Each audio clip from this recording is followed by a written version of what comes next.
Vamos lá, então.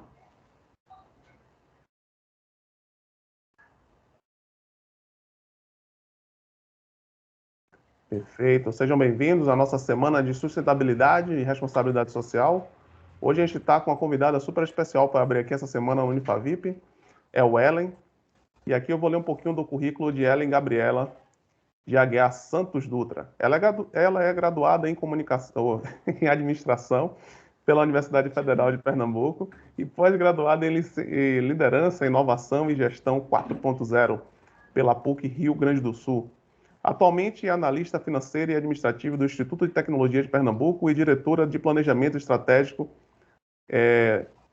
da Santana e Santos Eletricidade.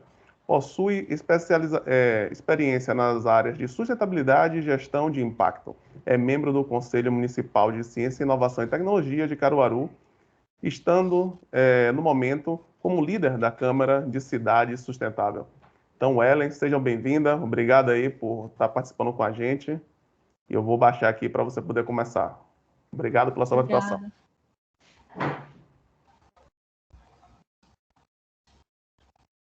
Antes de apresentar o meu material, eu gostaria de cumprimentar todos os presentes, porque quando eu for apresentar o meu material, vocês não vão me ver, vocês vão ver o material.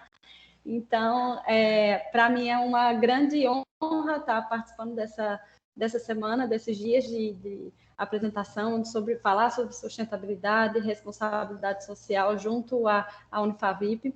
É um assunto assim que a gente vê muita urgência, ainda mais após a pandemia do coronavírus. A gente vê cada vez mais o assunto sobre ESG sendo abordado de uma forma muito mais invasiva, muito mais agressiva, falando bem da palavra agressiva. E é isso, a gente tem, assim, eu estou iniciando, né, esses dias de conversa, de debate, e a gente, tanto eu quanto os demais palestrantes, a gente tem essa missão de colocar na cabeça de vocês mais sobre o assunto, expor mais sobre o assunto, a gente conversa mais sobre isso, é uma missão muito importante. Eu espero que eu consiga, durante os próximos, colocar bem na cabeça de vocês mais sobre os Objetivos de Desenvolvimento Sustentável, que são os ODS da Agenda 2030, vocês possam saber o que vamos falar sobre inovação, porque quando a gente fala de inovação, a gente também fala de sustentabilidade. Vou contar um pouquinho da minha experiência no Conselho de Ciência, Tecnologia e Inovação da cidade, e aí mais para o final, eu quero ouvi-los, eu quero que vocês sejam provocados, quero que vocês façam questionamentos, que eu vou estar aqui no que eu puder me dispor e responder as perguntas de vocês. Eu espero poder responder, e caso não, vocês podem me procurar nas redes sociais, a gente pode aprender junto e fazer esse ciclo crescendo junto. Então, eu vou compartilhar aqui a tela e vocês vão deixar de me ver, mas deixa eu tentar aqui. Eu volto e vocês... Deixa eu tentar compartilhar certo. a tela, porque o arquivo chegou aí? Aqui. Chegou. Ai, que bom. Olha aí. Deixa eu botar a tela cheia. Aí você me dando... Agora eu não vejo ninguém. Você me dá as ordens que eu vou passando aqui. Certo.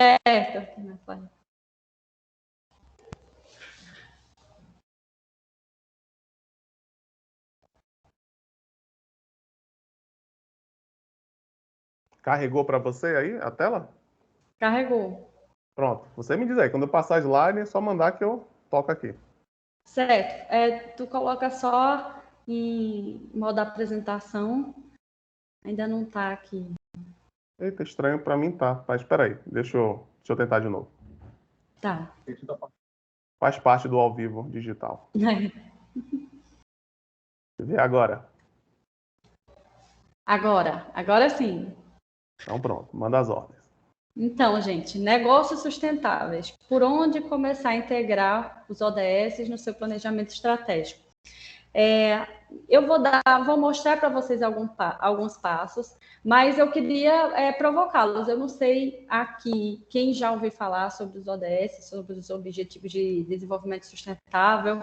Eu queria, se vocês tivessem como falar para mim, se vocês já ouviram falar, se já é um assunto comum, ouviram por longe, já é mais aprofundado. Eu queria entender como é que está aqui vocês quanto a esse assunto, e caso você nunca ouviu falar sobre isso, a gente está aqui para poder colocar vocês na mesma página e não tem problema nenhum, porque por mais que seja um assunto que já tem sido abordado desde 2015, nos últimos anos, que ele tem sido mais fortemente trabalhado, ainda mais após a pandemia do coronavírus. Porque o que aconteceu conosco, esse momento que nós passamos, foi justamente uma quebra de dos objetivos, que foi o de saneamento básico. Nós tivemos um colapso nesse sentido.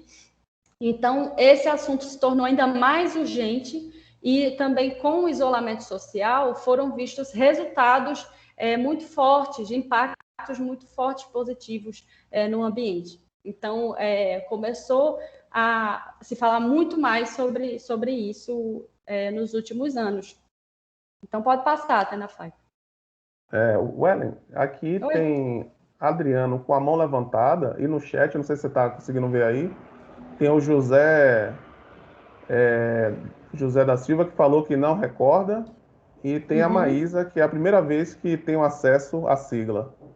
Muito bom. Eu não sei se o Adriano quer falar, ele levantou sua mão, ou não sei se ele bateu sem querer no. Tem um Adriano Valentim. Adriano, se você quiser falar alguma coisa, manda aqui no chat que a gente abre para você falar. Caso vocês queiram comentar, fazer debates, eu sou totalmente aberta. Eu peço só para que a gente possa conversar mais para o final, para que vocês possam entender bem. E Lilia, e quem foi mais que respondeu? Maísa e José. Não se preocupe, eu vou explicar bem sobre os ODS, sobre os objetivos, e para que todos possam ficar na mesma página e a gente possa trabalhar e vocês possam daqui para frente começar a pensar mais e trabalhar mais nos seus negócios, nos seus modelos de atuação, de decisão. Então, pode passar, Tenafly. Eu gosto muito dessa historinha, da analogia. A gente, como ser humano, a gente tem essa possibilidade de trabalhar com a imaginação, com as histórias. Então, eu gosto muito dessa analogia do carro na reserva. Quando a gente, vamos supor, né, que a gente está numa estrada deserta, com um carro na reserva, e o computador de bordo ele nos informa que nós podemos andar apenas alguns quilômetros. Nós acabamos de passar por um posto de gasolina, mas pela pressa que nós estamos, a gente acredita que podemos chegar ao próximo, que a gente sabe que tem outro posto mais à frente. Então, a gente corre mais um pouquinho, desliga o ar-condicionado, abaixa o vidro do carro e tenta chegar. E aí, o que acontece? O carro para no meio da estrada e a gente fica sujeito àquela situação, aquele calor, se tiver durante o dia, alguém passar para nos ajudar, o ambiente em volta não muda. Mas o carro parou, a gente está parado no meio da estrada. Então, eu gosto de usar essa analogia, que é como se a gente tivesse na reserva, o nosso planeta estivesse andando na reserva, e a gente sabe, a gente tem ciência disso, já existem ferramentas que podem nos ajudar, porém, muita gente não tem acesso porque acha que vai dar para chegar no posto. Então, é importante a gente começar a trabalhar com esse carro na reserva para poder não operar mais na reserva. Pode passar. Eu vou começar me apresentando para vocês. Meu nome é Wellen. Tenafly ele já deu uma explicação breve sobre mim, mas eu sou administradora por formação pela Universidade Federal de Pernambuco. Me formei aqui no centro do Agreste, com muito orgulho. É um ambiente que me deixa muito confortável, que eu amo estar, amo fazer atividades. Atualmente, estou terminando um MBA em Liderança e Inovação e Gestão 4.0 pela PUC Rio Grande do Sul. E o meu primeiro emprego, fiquei lá foi como auxiliar administrativo na Gerdau.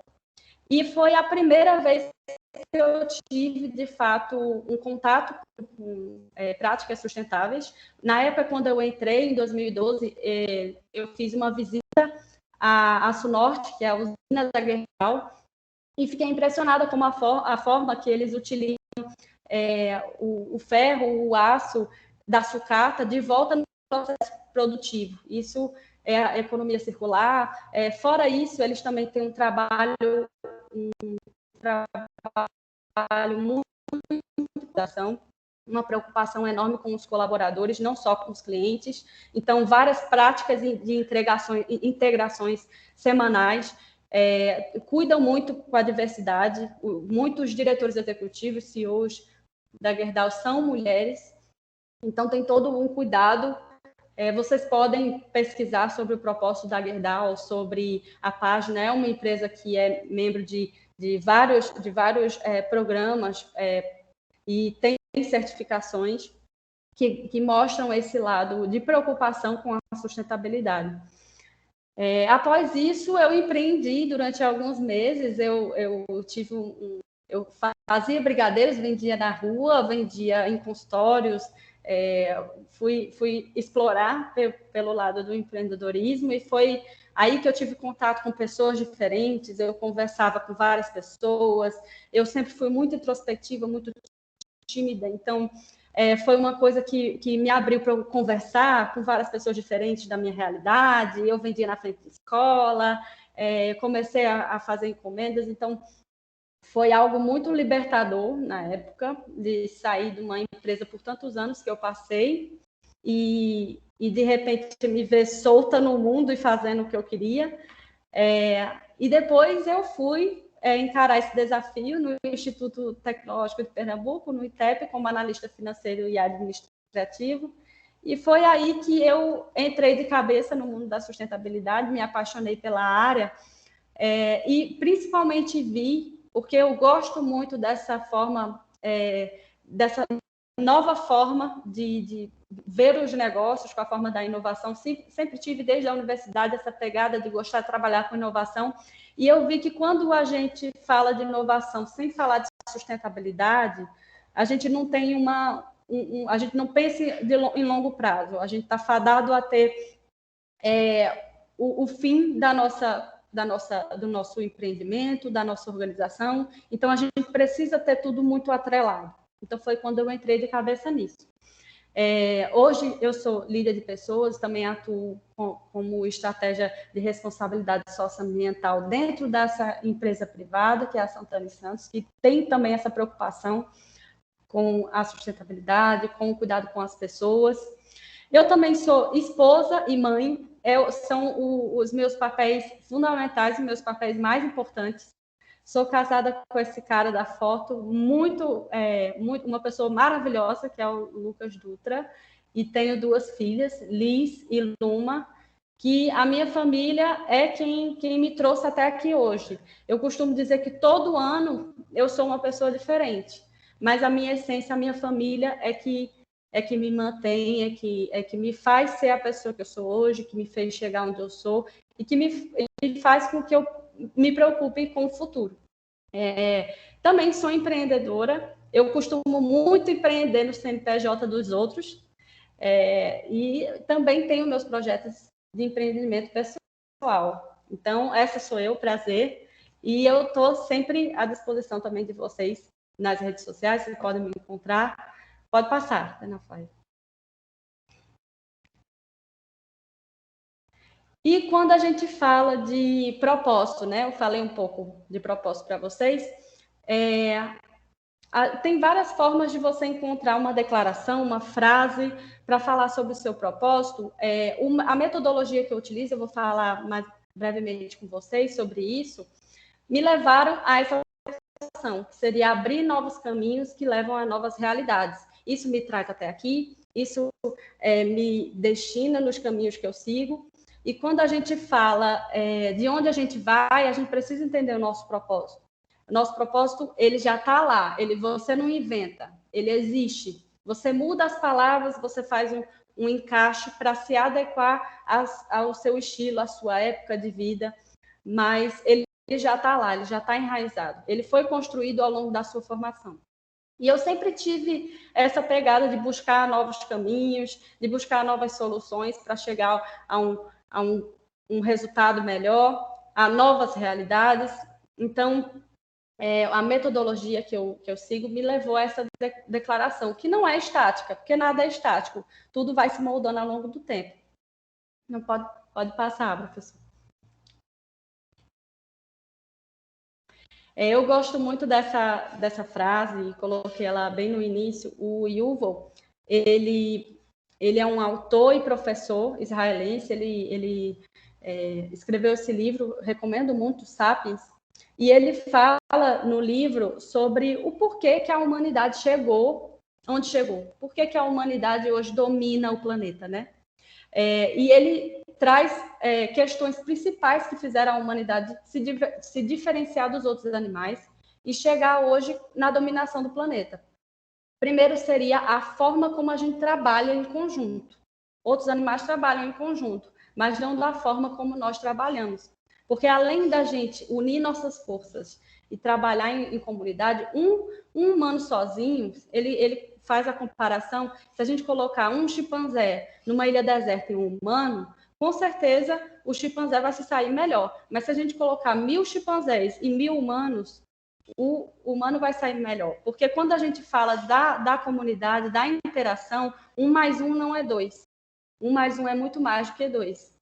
Então, ele trabalha com essa questão do motivo pelo qual a humanidade chegou onde chegou, essa questão da interação, a questão da nossa capacidade de inventar histórias, porque a gente inventa história para tudo, a gente tem um poder imaginativo. E com isso a gente trabalha com a inovação. Por isso que o ser humano é um animal tão inovador. A gente cria inovações o tempo todo. Porém, a gente chega num patamar que a nossa imaginação, a nossa dominação, o nosso patamar de inovação, ele ultrapassou as questões realistas, que são as questões que todos os animais enxergam, que são os recursos naturais. Então, nós nos achamos superior até do que isso. E como eu disse na analogia anterior, o ambiente não muda. Conforme o que a gente faz, o ambiente ele está lá. A gente precisa dele. Ele não depende da gente. A natureza não depende da gente. Nós que dependemos deles. E a gente costuma se colocar num patamar mais elevado do que isso. Então, ele diz o seguinte: para poder acompanhar o mundo de 2050, você vai precisar não só inventar novas ideias e produtos. Acima de tudo, você vai precisar reinventar a você mesmo várias e várias vezes. Então, aquela questão, o mundo, ele é complexo, ele muda o tempo todo. Então, você precisa aprender, desaprender e reaprender o tempo todo. Então, esse modelo que nós seguimos de economia, ele precisa ser transformado, esse modelo tradicional, linear, esse modelo linear, para um modelo circular. Pode passar, professor. Então, o que são negócios de impacto? Quando a gente fala de negócios de impacto, quando eu estou falando de negócios de impacto para você, eu falo de negócios de impacto positivo, tá? Então, o que são negócios de impacto? Pode dar um tique aí.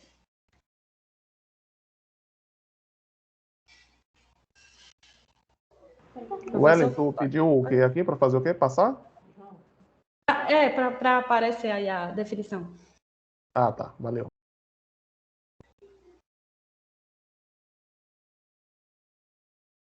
Então, são aqueles que geram alto valor social e alto valor econômico. Atualmente, um valor econômico. Porém, a gente precisa entender que para o seu negócio durar a longo prazo, ser sustentável, porque quando a gente fala de sustentabilidade, geralmente, erroneamente, as pessoas ligam apenas à responsabilidade ambiental, ele fala em equilibrar tudo, equilibrar os recursos naturais de onde você tira, equilibrar a comunidade que você está inserido, que você influencia, e ser sustentavelmente econômico, porque nem tudo se faz sem dinheiro, nem tudo não, nada se faz sem dinheiro. Então, a gente precisa trabalhar com os 3 pilares da sustentabilidade. Então, um negócio de impacto, ele precisa gerar valor econômico e valor social simultaneamente, e de forma que os dois se complementem. Pode dar um tique aí. E tem essa notícia para vocês também. Todos os negócios são de impacto, seja positivo ou negativo. Todos os negócios impactam o ambiente, economicamente, a comunidade. Todos os negócios, você se preocupando ou não com esse impacto que seu negócio gera. Então, você trabalhar o propósito da sua empresa, que é a história da sua empresa, a forma como a sua empresa impacta, a responsabilidade que a sua empresa tem, você trabalhar isso da forma correta, você está trabalhando o impacto que a sua empresa, que o seu negócio gera no ambiente, na sociedade e, consequentemente, economicamente, porque isso gera visibilidade positiva para você. Já está provado que as gerações futuras vão estar cada vez mais preocupadas com isso, no que estão consumindo, nos serviços que estão consumindo, nos produtos que estão consumindo. Então, o seu negócio gera impacto, sim, você se preocupando ou não. Então, vamos começar a colocar nas estratégias essa preocupação com o impacto que a minha empresa, que o meu negócio, que as minhas ações geram, né? Pode passar. Esse modelo de buscar propósito não é o único, existem vários modelos, mas esse modelo é bem interessante. Ele é do autor Simon Sinek, e ele tem um livro muito interessante que é Start with the Why, que é Comece pelo Porquê. E ele tem um TEDx de 2009. Eu recomendo que todos procurem. Círculo Dourado tem traduzido, tem legendado no YouTube, e vocês podem assistir. É muito interessante, tem uma versão mais curta, uma versão mais longa, e ele traz esse conceito. A gente precisa começar pelo porquê. A gente começa pelo propósito. Ele faz uma comparação desse alvo, né, o modelo de alvo dele, em que o porquê começa no meio, como e o quê. Ele faz um modelo com a forma do cérebro, com a forma física do cérebro, né? A parte interna que comanda as emoções, que comanda as decisões, ela comanda tudo, porém é difícil colocar em palavras, ela é uma parte mais emocional que racional. Então, por isso que às vezes a gente conhece o nosso propósito, mas a gente não sabe colocá-lo em palavras. E a forma de uma empresa manifestar esse propósito é com que ela entrega os serviços e os produtos que ela entrega. E o como seriam os valores. Como é que você manifesta esse porquê? Como é que você entrega os seus produtos e serviços? Então, a parte do meio, por isso que quando a gente faz uma pergunta a alguém começando pelo porquê, a nossa pergunta começa pelo porquê, às vezes é difícil da pessoa responder, porque ela tem uma resposta emocional. Então, quando você começa uma pergunta, está num diálogo com alguém, você começa perguntando o quê ou como, para a pessoa é muito mais fácil desenrolar a resposta, porque é a forma que ela manifesta aquele porquê. Simon, ele fala que as pessoas, os colaboradores e os clientes, eles não compram o que você vende ou o que você presta de serviço, eles compram o porquê você vende. E os colaboradores, eles não trabalham na sua empresa por causa do que você oferece aos clientes. Eles trabalham por causa do porquê que você oferece. Então, quando você tem uma empresa baseada, enraizada no propósito, no porquê, você não tem apenas clientes e colaboradores, você tem seguidores e defensores da marca. Então, é muito importante você colocar o propósito na sua estratégia e alinhar com o impacto, com os seus impactos que são gerados. Pode passar. Eu gostaria de dar uma olhada no no chat, que eu acho que alguém levantou a mão.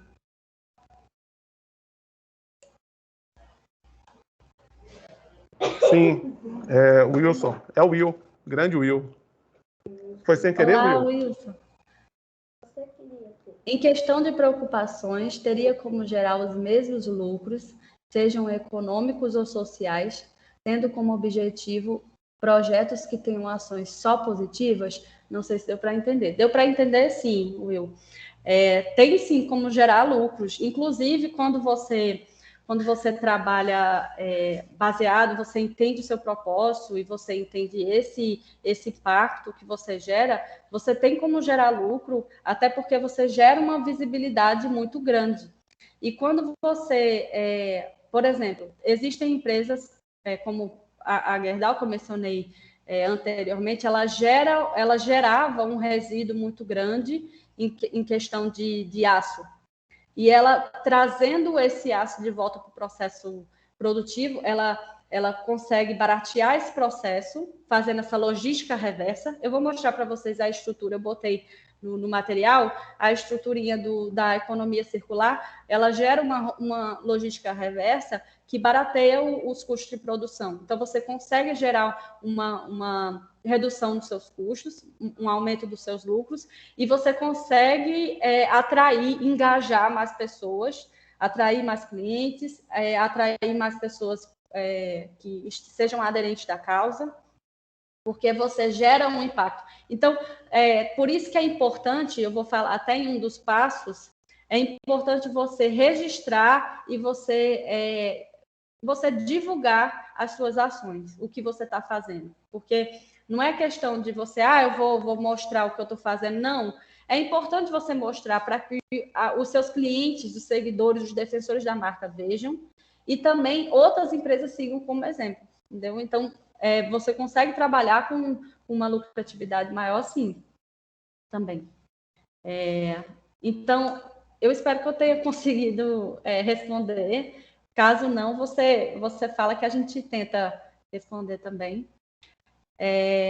Mas então, o que é que são, né, os Objetivos de Desenvolvimento Sustentável? Eles são uma missão da humanidade com ela mesma. Eles são objetivos claros, muito claros, com metas e que são ligados tanto para instituições governamentais, organizações sociais, empresas, e é muito fácil explorado por todas essas entidades, instituições educacionais também. E eu vou mostrar para vocês bem direitinho eles. E eles tem esse modelo assim bem bonito, colorido, para chamar bastante atenção, ainda mais dessa geração mais jovem que está vindo aí, bem preocupada com isso. Então, vamos passar. E não foi a primeira ação, né?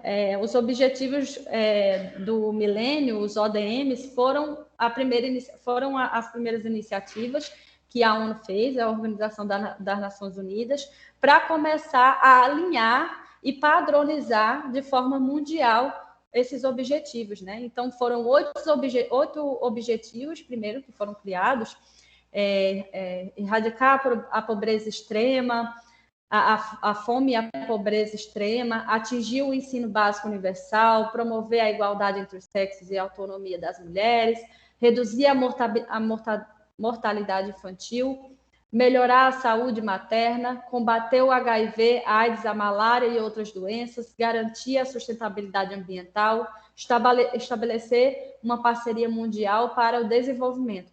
Então, assim, esses objetivos, os ODM, já foram um avanço para a época, porém, entendeu-se que as empresas tinham uma parcela enorme de responsabilidade nisso, porque esses objetivos foram muito focados para organizações sociais e governamentais. E como entendeu-se mais posteriormente que as empresas precisavam, tem um grande papel, uma grande responsabilidade nessa mudança, nesse mindset, nessa transformação desse mindset circular. Foi reformulado, foi feita essa consulta pública pela ONU e demais agentes externos para poder reformular essa padronização a nível global, né? Pode passar, Ana Flávia. Então, a Agenda 2030 foi esse plano que foi feito durante vários anos, não foi uma coisa assim rápida, não. Foram feitas várias consultas, várias pesquisas para se chegar aos 17 desafios. E foi a maior consulta pública já realizada. Foram mais de 70 países, mais de 70 milhões de pessoas ouvidas, entre elas pessoas de sociedade civil, comunidade acadêmica, setor empresarial e governo. E esses objetivos devem ser cumpridos, devem ser colocados como pauta nas estratégias de todas essas entidades envolvidas na decisão. É uma responsabilidade de todos. Pode passar. Então, como foi o processo, né, de construção? Veio lá do início, antes de 2013, houve esse processo de discussão, foram chamados grupos de trabalhos da ONU, grupos de trabalhos específicos para os ODS, também foram feitas consultas exteriores à ONU, essas consultas temáticas, consultas por países, foi aberto esse painel para poder mostrar o resultado das consultas, e depois foram dados relatórios, até que se chegou à validação pelos países membros. E cada um dessas consultas, cada uma desses comitês, desses grupos de trabalho, foram desenvolvendo desafios. As instituições que participaram das decisões mandaram desafios para a sustentabilidade. O que para elas era mais difícil para poder atingir um patamar mais sustentável da sua sociedade, da sua empresa, o que para elas era mais difícil. Então, para poder conseguir atingir esses desafios, acabar com esses desafios, chegou-se aos 17 ODS. Pode passar. E eles tiveram essa base nesses cinco princípios, que são pessoas, erradicar a pobreza e a fome de todas as maneiras e garantir a dignidade e a igualdade, prosperidade, garantir vidas prósperas e plenas em harmonia com a natureza, paz, promover sociedades pacíficas, justas e inclusivas, parcerias, implementar a agenda por meio de uma parceria global sólida e planeta, proteger os recursos naturais e o clima do nosso planeta para gerações futuras. Vocês veem que em todo esse plano se fala muito de parcerias, muito, porque, como eu falei, é o diferencial da humanidade. Vamos trabalhar com o diferencial da humanidade, é o que nos faz dominar o planeta, é a questão das nossas interações, são as nossas conexões, são as parcerias que nós fazemos. Então, é imprescindível para adotar que a empresa adote parcerias, ela consiga pensar fora da caixa, fora apenas das suas limitações empresariais, consiga olhar para fora, olhar para as instituições de apoio e formar essas parcerias. Então, os objetivos são integrados e indivisíveis. Se a sua empresa ajuda pelo menos 1 ou 3, ela está automaticamente ajudando os demais, porque eles estão ligados. Se a sua empresa está prejudicando apenas um, ela está prejudicando os demais. Então, por isso que é tão importante esse impacto. Você analisar o impacto que o seu negócio gera para minimizá-lo.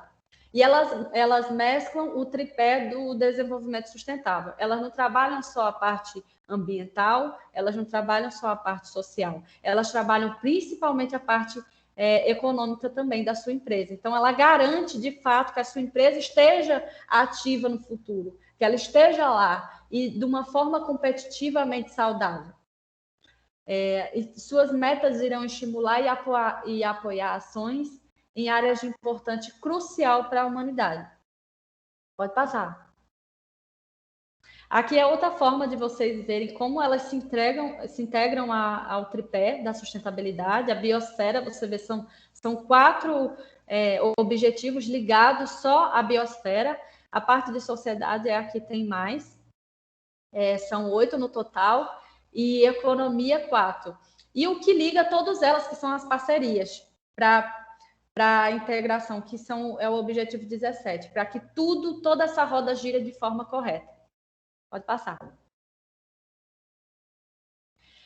O plano de ação, após ser feita essa consulta pública, cada país foi responsável para documentar, para expor esse documento no portal de transparência. Então, vocês podem acessar esse documento muito facilmente, traduzido para o português e especificamente para o nosso país, que é esse documento, transformando o nosso mundo, a Agenda 2030 para o Desenvolvimento Sustentável.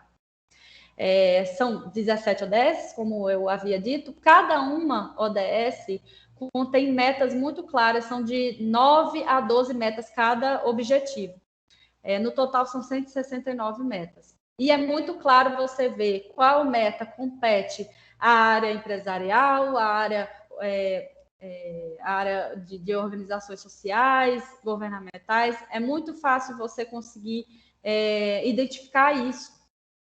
Implementações de parcerias globais, lá também nesse documento ele prevê todo o passo de como você deve implementar essas parcerias, quem está disposto a fazer essas parcerias, quais são as instituições, e um roteiro para acompanhamento e divisão. Então, ela se apoia nesse quadrinho, o quadro de resultado, que são os ODS, de fato, ele se apoia nessa visão e princípios, que são refletidos na declaração, a implementação, a forma de implementação, uma parceria, os meios de implementação e o acompanhamento, porque não adianta nada você montar uma estratégia e não ver se ela de fato está sendo montada. Lá nesse plano tem tudo previsto lá, como você vai fazer esse acompanhamento. Eu vou mostrar para vocês aqui também o portal onde você consegue encontrar todos os benchmarks, todos os materiais de apoio para saber onde se basear.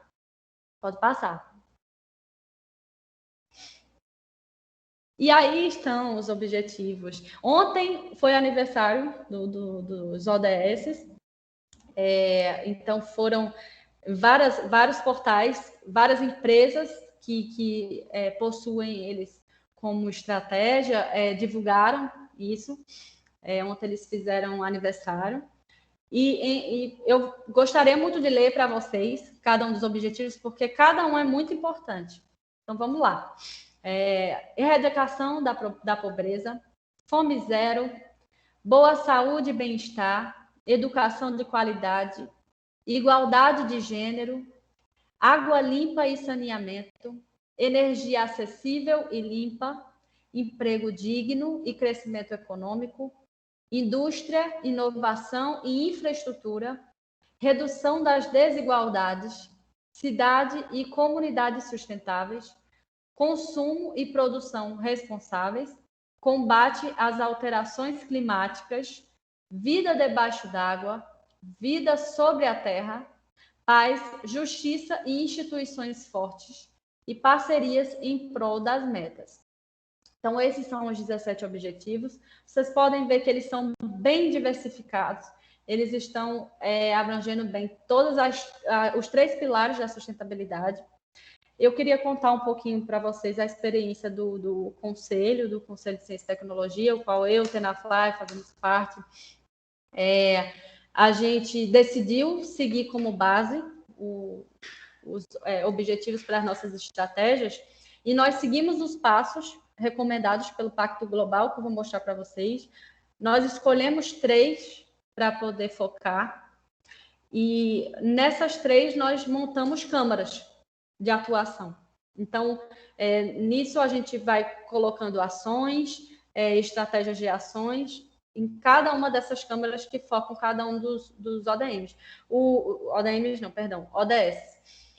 A Câmara a qual eu estou líder atualmente é a Câmara de Cidade Sustentável, que ela é baseada justamente na ODS 11. Então, a gente está trabalhando para estratégias que possa deixar a cidade cada vez mais inclusiva, cada vez mais preocupada com o meio ambiente, com a sociedade e mais economicamente inovadora, né? Então, pode passar. Mas aí vocês me perguntam, né? Por que eu vou ser um negócio de impacto? Se eu não convenci vocês até agora, eu espero que eu tenha convencido. Mas por que, né, que eu vou ser? Para mostrar isso para vocês, ou para explicar, eu vou mostrar alguns dados para vocês. Pode passar.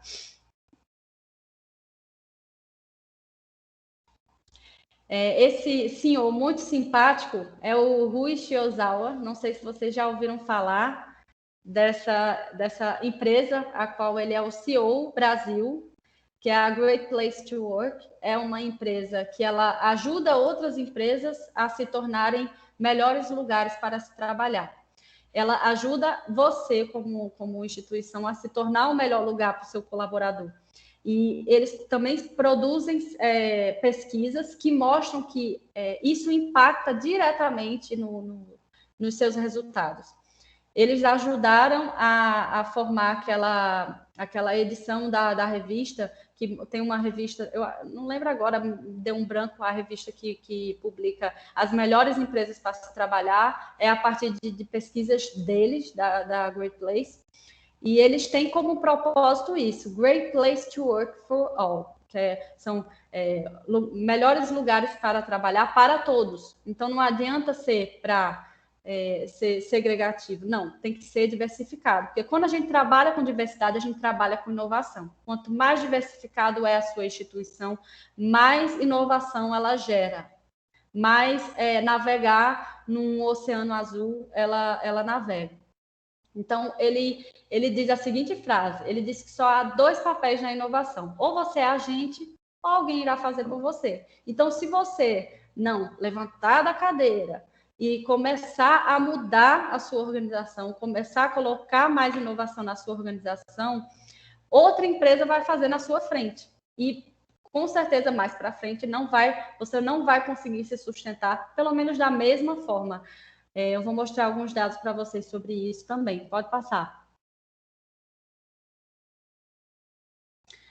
Então, esse é um dado até que choca, e acredito que vocês estudam. Eu não sei se tem muita gente aqui da área de administração, mas na universidade, no curso de administração, a gente costuma muito estudar o caso da Kodak, que era uma grande empresa que quebrou por não inovar, mas tem diversos outros, tem N casos desse tipo, como a Blockbuster também, a gente vê muito.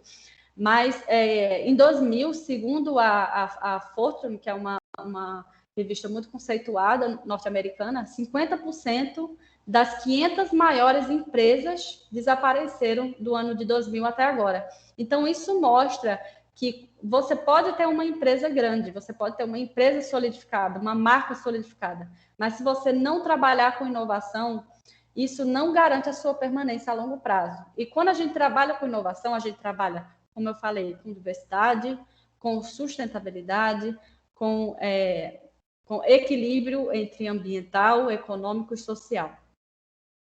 Pode passar. Mas aí, quando a gente fala sobre inovação, empresas tradicionais precisam ser mais inovadoras, a gente tem as startups, muitas empresas tradicionais perdem espaço para startups, a gente vê o caso como as instituições financeiras perdendo espaço para as startups, como Nubank, Inter, Banco Inter. Então, a solução seria criar startups. 85% das startups desaparecem em menos de 4 anos. São ambientes extremamente inovadores, que respiram inovação, porém 85% desaparecem em menos de 4 anos. Então, qual seria a solução? Né? Pode passar. A gente tem um lugar para trabalhar com as oportunidades, que seria a gente equilibrar essa parte da inovação e agilidade das startups e a força de mercado das organizações tradicionais maiores. Então, tem muitas empresas, é muito comum você ver hoje em dia grandes empresas com aceleradoras, trabalhando com outras startups para desenvolver negócios inovadores dentro dela. É muito comum você ver grandes empresas criando labs dentro das empresas, que são estruturas menores em que pode se diversificar e trabalhar com inovação, e fazer testes, e prototipar, e criar novos negócios. É muito comum você, hoje em dia, ver grandes empresas fazendo isso e produzindo inovação de uma forma muito eficaz, trabalhando justamente essa força da marca, a consistência com o mercado, junto à inovação e à agilidade. Pode passar. Inovação é igual pessoas. Você precisa saber atrapalhar as pessoas, tornar a sua equipe cada vez mais diversa, capacitar as pessoas, abrir canal para diálogo, fazer com que essas pessoas falem, sejam criativas, colocar dentro do seu ambiente uma cultura mais inovadora, abrir espaço para que essas pessoas possam ousar dentro da sua instituição. Então, inovação é igual a pessoas, não é igual. Muitos pensam que a inovação é igual a tecnologia, mas a inovação é igual a pessoas. A tecnologia é apenas uma ferramenta que impulsiona a inovação. Mas a gente pode inovar sem tecnologia, mas a gente não pode inovar se a gente não tiver pessoas. Pode passar. Então, vamos para alguns dados ambientais, né?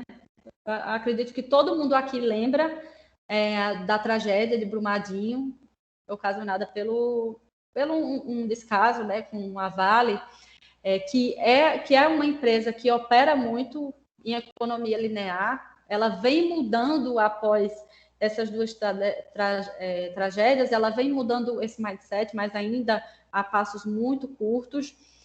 E aqui eu trouxe para vocês o número oficial de mortos pela barragem foi de 134 pessoas, porém o dano ambiental foi tremendo, ameaçou centenas de espécies, como vocês podem ver. E a Vale já tem 350 milhões em multas. Você vê que pesou economicamente, pesou no bolso. E ela perdeu 72 bilhões de valor e as ações caem 24% após o acidente. Então, você vê aí a consequência de você não ter essa preocupação. Você pode não sentir o peso no momento atual, porém, se você tem a intenção de criar um empreendimento, de criar um negócio que seja durável, que esteja lá na frente, competindo de forma saudável, você precisa pensar nisso. Não tem outra forma de você estar posicionado no mercado futuramente se você não pensar nos 3 pilares da sustentabilidade. A Vale ela perdeu muitos colaboradores, ela teve imensos prejuízos, não só econômicos, mas também social, além dos ambientais que nós perdemos, né? Pode passar. Esse fotógrafo norte-americano, ele fez um trabalho bem interessante, que inclusive choca, né? Ele fez fotos de pessoas, famílias, você vê de um lado uma moça e do outro lado uma família de 4 pessoas, em que essas pessoas acumularam o seu lixo durante 7 dias, e ele tirou uma foto dessas pessoas, né, deitadas em cima do próprio lixo que elas produziram durante os 7 dias. Então, a gente não vê, né, é uma coisa que a gente não vê, a gente produz, vai produzindo, mas os aterros aí, aqui em Caruaru mesmo, o aterro mais recente que a gente tem, ele foi construído para ter uma capacidade de 10 anos, mas antes disso ele já estava com a capacidade máxima. Pode passar. O problema também da fome, tem estudos que falam já que no Brasil o problema da fome, não só no Brasil, mas no mundo, o problema da fome não é a falta de comida, mas é o desperdício. A gente tem comida para todo mundo, porém a gente desperdiça muito alimento. A gente vê os supermercados, eles colocam alimentos bons para fora no lixo, apenas por não estar visualmente atraentes, né? Então a gente tem que também se preocupar com isso. Pode passar.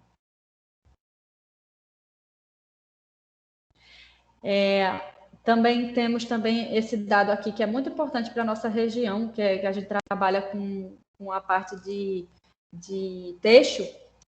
Já houveram estudos, mostraram já que nós já estamos consumindo microfibras plásticas decorrente da lavagem de tecidos de poliéster, tecidos plásticos, né? Então, isso também é muito importante, a gente precisa também rever essa forma como a gente produz, consome roupa, porque a economia circular também tem a ver com design. Pode passar.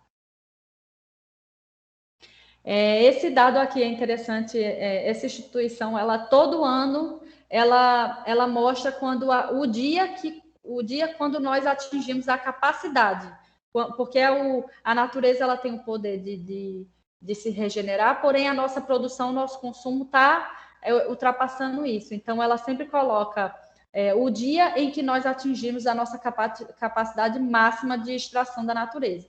Então, você vê como isso, ao longo dos anos, tem cada vez se tornado mais cedo, né? Lá nos anos 70, acontecia lá por dezembro, dia 29, e em 2018, em agosto, dia 1º de agosto, nós já estávamos operando sem capacidade de regeneração da natureza, né? Pode passar. E essa data aqui é algo importante também para nós mulheres, precisamos trabalhar com diversidade. No dia 10 de abril, as mulheres, até o dia 10 de abril, as mulheres trabalham de graça no Brasil. Isso porque nós temos uma disparidade enorme em questão salarial, quando comparado a homens que têm a mesma formação, a mesma experiência, a mesma capacidade de tudo, as mulheres trabalham até o dia 10 de abril de graça. E quando comparado a mulheres negras, isso fica ainda pior, né?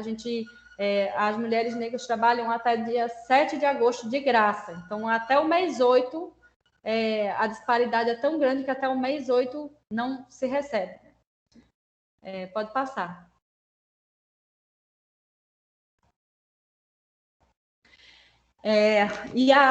O IBGC em 2016 também trouxe esse dado que 8% das mulheres apenas 8% das mulheres compõem no Brasil o conselho administrativo das empresas. E quando você tira as herdeiras, isso ainda fica menor, que é 3% das mulheres, né? Pode passar. 2 para 1 de brancos e negros recebem um diploma universitário. Então, no caso de cada 2 brancos que recebem um diploma universitário, 1 negro recebe. E quando isso vai para a parte empresarial, a parte dos gestores da empresa, isso ainda fica pior, né? 50 para 1. Você vê como também não é nada diverso. Pode passar.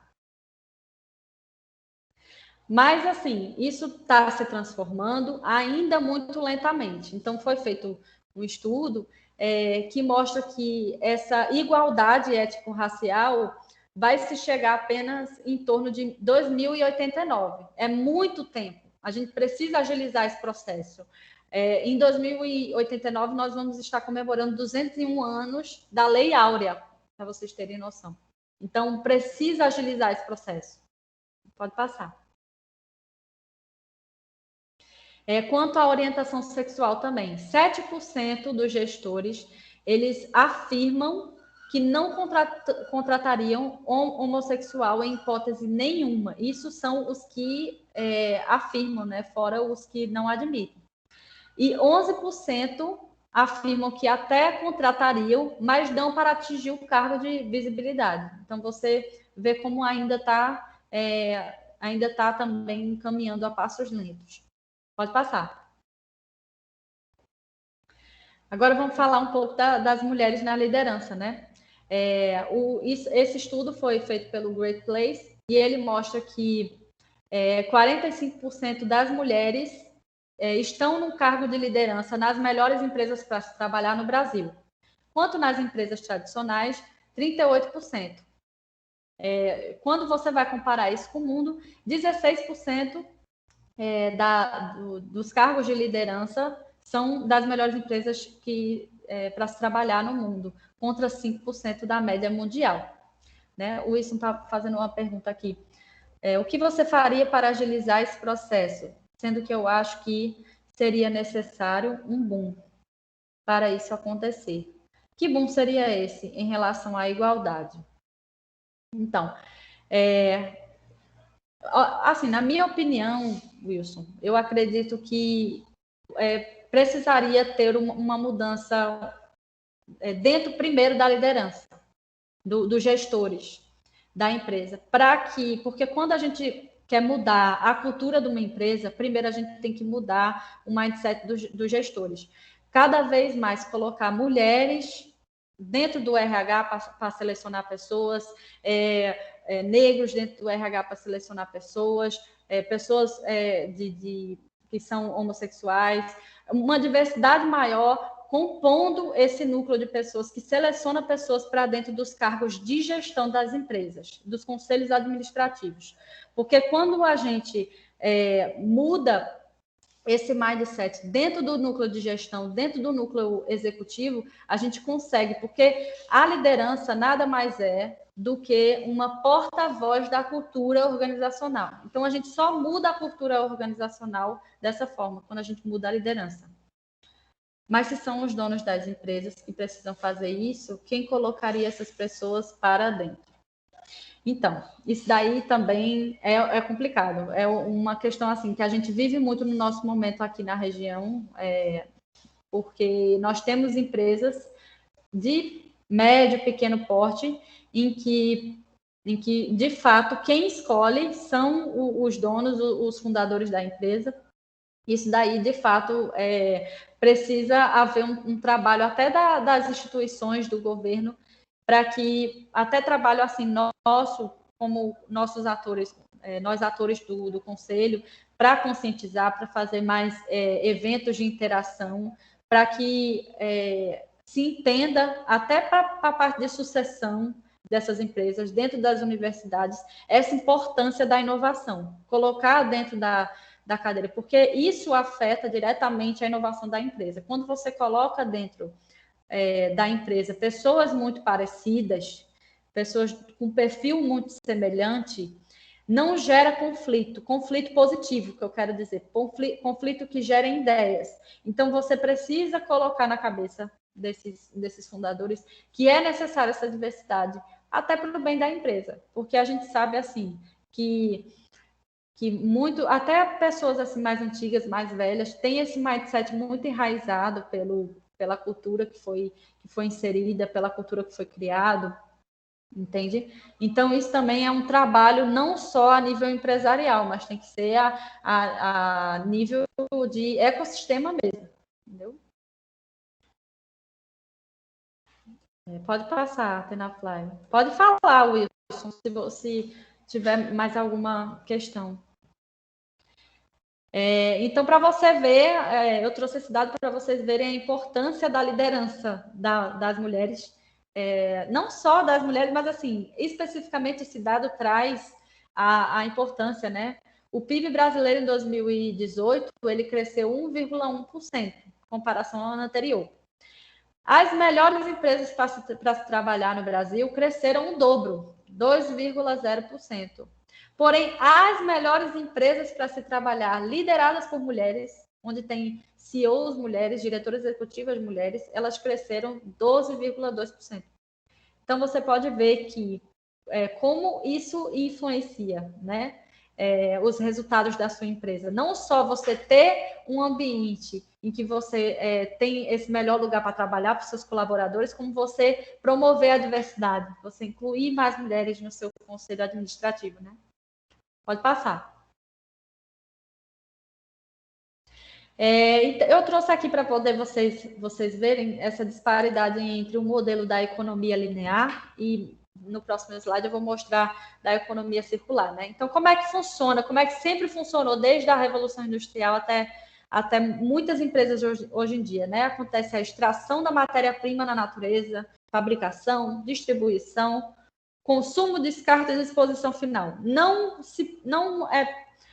existe preocupação com esse descarte, com o que é feito depois disso, é apenas extração, descarte, e o que vem entre ele, que é a parte econômica. Então, isso é um modelo de economia que está fadado ao fracasso, que está fadado a exterminar muitas empresas por aí que ainda continuam nesse modelo.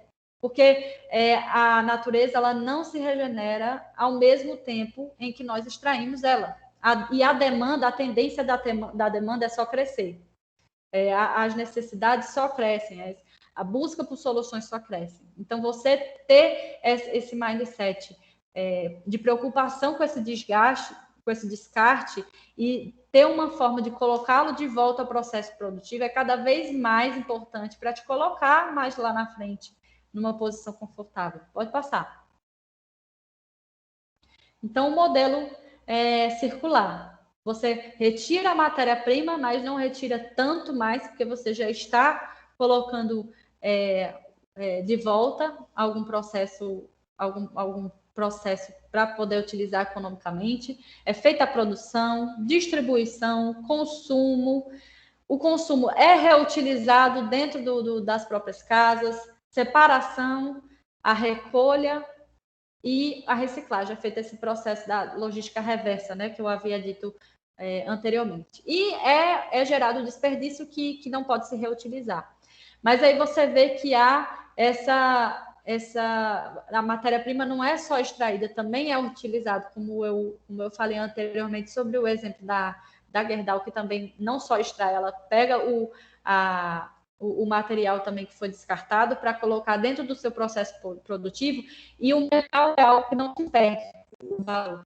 É como se fosse também o plástico. Existem algumas instituições no Brasil que elas trabalham para conscientizar as pessoas sobre a economia do plástico. Podem buscar mais sobre a economia do plástico. E vocês vão ver vários materiais que mostram já empresas que fazem esse processo de reutilizar o plástico e retornar ele para a fibra de plástico, para poder colocar. Até coloquei nas minhas redes sociais esses dias uma imagem de uma garrafa amarelada e uma garrafa 100% transparente. A garrafa amarelada não está suja, ela só foi um plástico que foi transformado em fibra novamente para voltar para o processo produtivo. Não é que eu peguei a garrafa, usada e botei água novamente, não. Eu peguei aquele plástico, aquele PET, triturei, voltei para a fibra do plástico para poder colocar no meu processo produtivo. Ele perde a coloração, mas ele continua limpo e pronto para uso. Então, se você vê no mercado duas garrafinhas de água, uma mais amarelada e uma mais clarinha, pega a mais amarelada que você vai estar ajudando a economia circular. Pode passar. Então, você não trabalha com o Vinícius falou que o áudio está esquisito. O pessoal, tá mais para alguém? Eu vou dar uma olhada aqui. Eu acho que é a conexão, Ellen. Se quiser fechar um pouquinho a câmera para ver se melhora o áudio. Pronto, eu vou fazer isso. Eu fechei a câmera para poder ver se fica melhor. Eu falando que você já tem alguma melhora?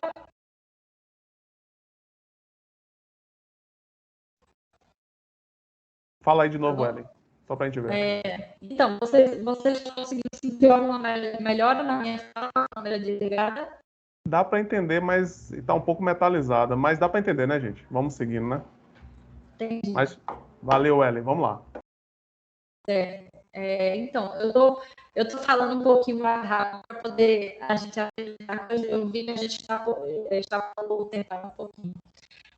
Então, a gente trabalhar com a economia lá, a gente precisa trabalhar com esse paradigma da escassez, onde não tem para todo mundo, temos medo que falte, competimos para estocar, retiramos de circulação, aumentamos o custo de excluir as pessoas. Então, o paradigma da escassez, como eu havia dito para vocês, é um tipo de negócio, é um modelo de negócio que está fadado para o fracasso, está a descontinuidade futura. E a gente passa a trabalhar com a abundância, onde tem para todo mundo, acreditamos que vai ter, colaboramos para criar, aumentamos o fluxo, diminuímos os custos e somos mais inclusivos. Pode passar.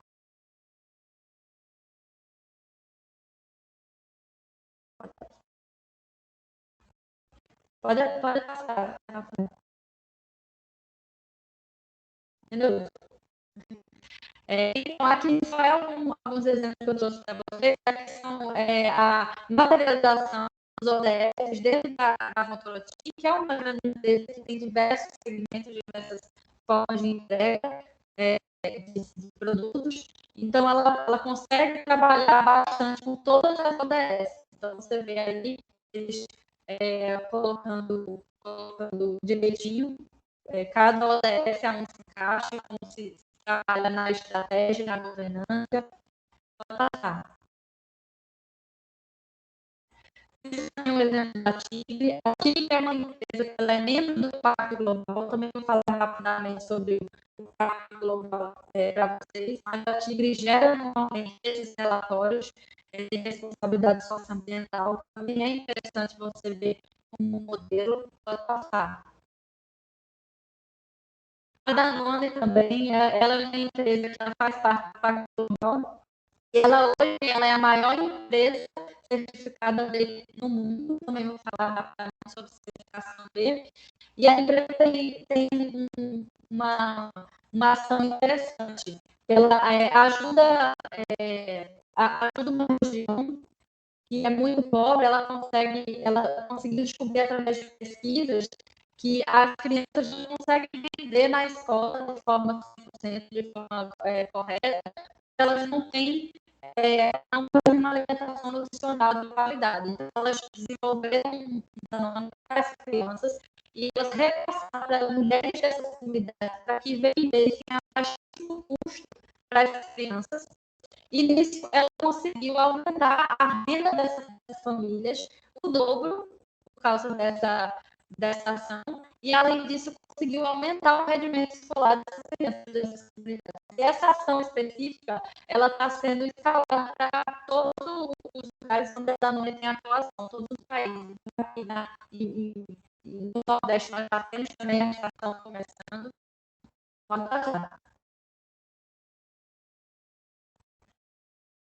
Então, o Pacto Global, a Rede Brasil do Pacto Global aqui no Brasil, ela é uma iniciativa que garante que os ODS estejam sendo cumpridos pelas empresas. Então, ela é a maior iniciativa de sustentabilidade corporativa do mundo.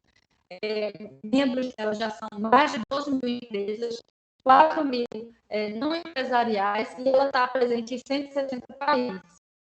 E ela garante que as empresas estejam cumprindo com os ODS, as empresas precisam mandar relatórios para que ela consiga averiguar se tudo isso está sendo cumprido. E, além disso, ela também garante para que você, que não é membro, também possa começar a colocar dentro das suas estratégias. Então, os passos que nós conseguimos e que muitas empresas que têm o interesse de começar a trabalhar com sustentabilidade, ter uma cultura mais olhando para o futuro, na sua consagração no mercado futuro, ela consegue acessar esse material muito facilmente. Pode passar. Então, os passos que o Pacto Global, a Rede Brasil, ela recomenda que as empresas seguem, né? É fazer primeiramente o que nós estamos fazendo aqui, que é entender o que são os ODS. Vocês que nunca tinham falar, agora eu espero que vocês tenham conseguido entender bem e tenham conseguido assimilar bem o que são e como foi feito.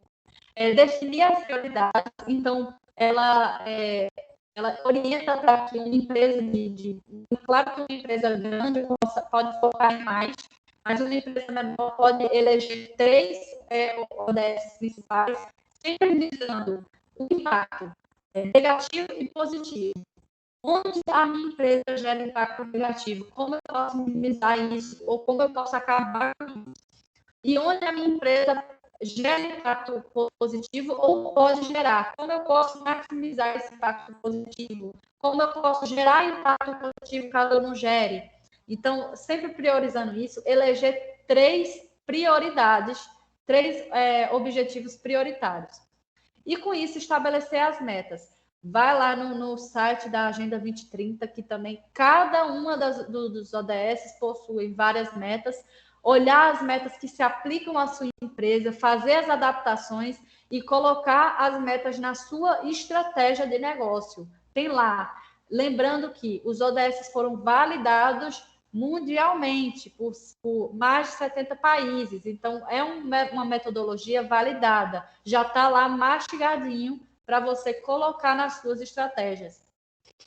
Você faz também, como quarto passo, a integração. Você coloca essas metas enraizadas em todas as suas decisões e você faz o relato e comunicação. Como eu havia dito para vocês, vocês precisam reportar isso, né? Reportar tudo o que é feito para que outras empresas sigam o exemplo e que seus clientes, os possíveis colaboradores futuros, possam ver o que está sendo feito, né?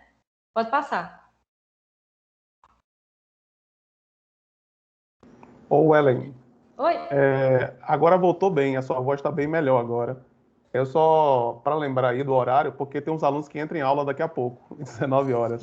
Mas está muito interessante aqui. Eu vou abrir para vocês para o debate. Eu vou ver com o professor Tenafly se eu consigo disponibilizar esse material para vocês, porque os demais slides é só para mostrar para vocês como vocês podem acessar os benchmarks para o seu negócio servir como referência, onde você pode lá acessar as referências mundiais para você basear o seu negócio e tem vários membros lá de vários segmentos, você pode olhar lá por semelhança de segmento, por porte e ver lá uma base. Passa aí, professor, por favor. Passo sim, são tão poucos agora, né? Estava olhando aqui.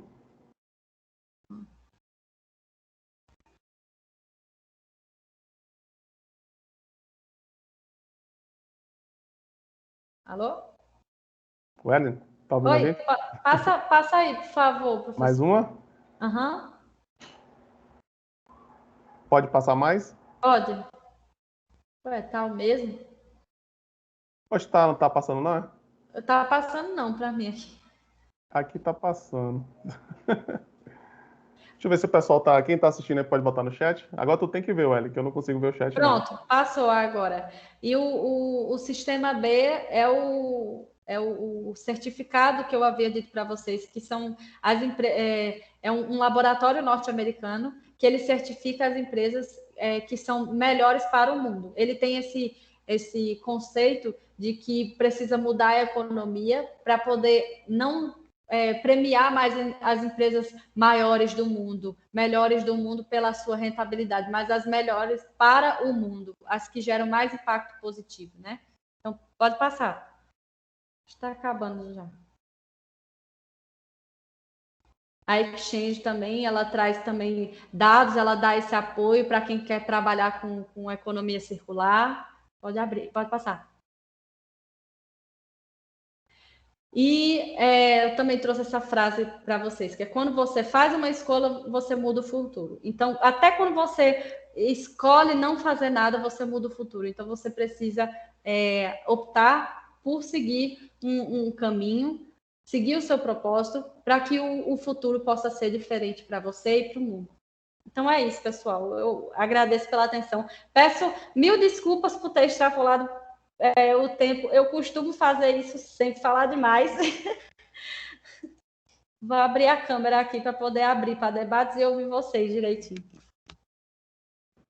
Perfeito, Ellen. Obrigado mesmo aí pela aula, né? Foi uma aula aí.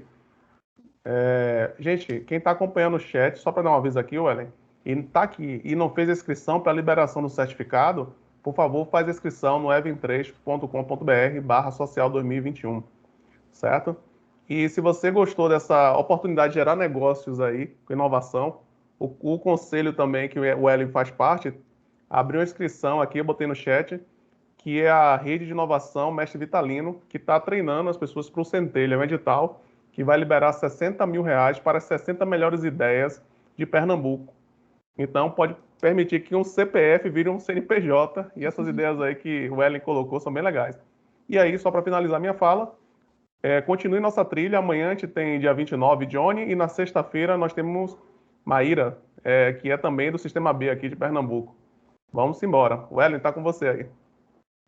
Então, pessoal, eu abro para vocês, se quiserem fazer mais perguntas.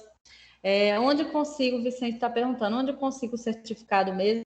Então, o certificado, você pode conseguir o certificado pelo Sistema B. Maíra vai falar bem melhor sobre isso, eu recomendo que você assista.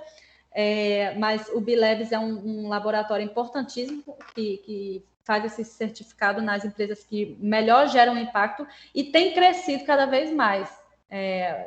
Muitos aderentes. A Natura, inclusive, até o ano passado, era a maior empresa B do mundo e ela perdeu para a Danone e ela está nessa corrida tentando certificar os parceiros dela para voltar a se tornar a primeira, para você ver como é importante. E como Pacto Global, você também pode fazer parte, gera uma visibilidade tremenda também você fazer parte do Pacto Global, a sua empresa. E fora que você consegue participar dos eventos, das capacitações do Pacto Global em primeira mão para poder tornar a sua empresa cada vez mais uma empresa do futuro. Eu só fiquei na dúvida se Vinícius queria saber dessa certificação, que bom que você explicou, porque eu estou atrás dela também.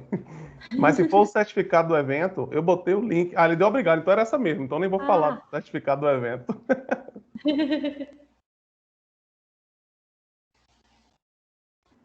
E aí, galera, mais perguntas nesses últimos minutos aí? Aproveitar a presença aqui. Aí, ó, o Vinícius está dando risada, Vicente está dando risada aqui. Então, caso vocês também tenham dúvidas posteriores, vocês podem também me procurar nas redes sociais. Eu gosto muito dessa interação e caso também a pergunta para mim seja também uma dúvida, eu acho melhor ainda, que aí eu vou atrás de... Eu participei de uma live esses dias que fizeram uma pergunta para mim que eu também não sabia e eu fui atrás e fiquei feliz. Então, eu acho muito importante. O Ellen, da mesma forma do nome, o Ellen Santos Dutra, vocês podem me encontrar no Instagram, é onde eu sou mais ativa. Então, eu estou também à disposição de vocês. Beleza, gente. Eu quero só agradecer a participação aí, e principalmente aí da nossa convidada, o Ellen, que aí, como diz Vicente e o Will aqui no chat, respondeu todas as minhas perguntas. Muito bom. Obrigado, Ellen. Obrigado, gente. Obrigada, Tenafly. Continue nessa interação com ela aí. Se ela botou as redes sociais dela, bota aí no chat, Ellen, pra gente. Vou botar. E aí o pessoal poder seguir, entender mais um pouco sobre o ITEP, o Conselho Municipal de Tecnologia da Câmara de Sustentabilidade. Vamos embora. É com rede e conexão que a gente faz diferença. E como eu falei, se sua ideia vale 60 mil reais, vamos embora lá para o treinamento do Centelha. Um abraço, Ellen. Obrigado demais, viu? E um abraço a todos. Obrigada a você, Tenafly. Abraço a todos. Muito obrigada pelo espaço.